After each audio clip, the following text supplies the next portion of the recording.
Well, right now we're taking you live to Jerusalem's Western Wall, coming from EarthCam Live. The local time there is just about 7:02 p.m. They are 10 hours ahead of us here in the Bay Area.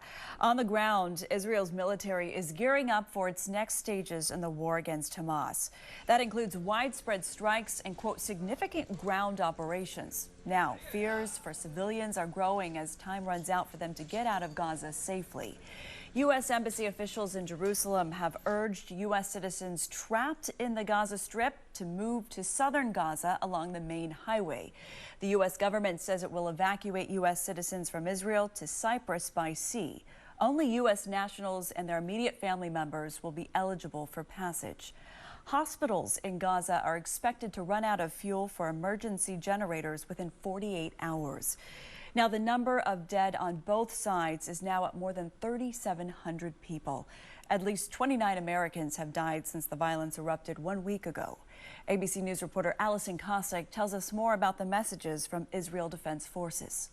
A ground offense expected to begin in Gaza as Israel Defense Forces reported they're preparing for coordinated attacks from the air, sea, and land. Israel vowing to stop Hamas more than a week after the terror group launched a horrific attack in Israel that has killed thousands of people. Prime Minister Benjamin Netanyahu visiting Israeli soldiers outside the Gaza Strip Saturday, asking if they're ready for the next stage. And the aim of our operation is to dismantle Hamas and its military capabilities to make sure that Hamas will never again have the ability to kill or abduct or threaten Israeli civilians. Israeli Defense Forces telling ABC News more than 400,000 people have evacuated Gaza to the south. Israel warning civilians to leave. We will do our best not to strike civilians. They are not our enemy.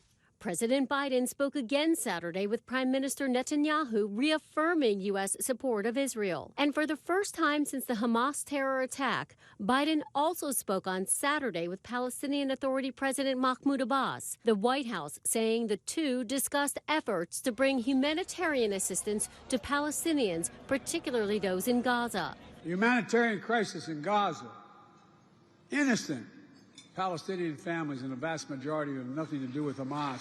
They're being used as human shields. A senior U.S. official tells ABC News the USS Eisenhower carrier strike group is now headed to the eastern Mediterranean, joining the USS Gerald Ford that arrived there earlier this week. Officials say both carrier strike groups are intended to act as a deterrent for Iran and Hezbollah not to get involved in the Israel-Hamas war.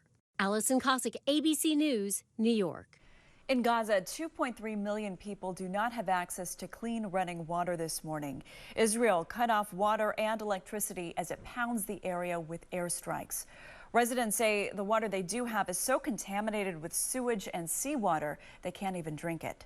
U.S. Secretary of State Antony Blinken will return to Israel tomorrow.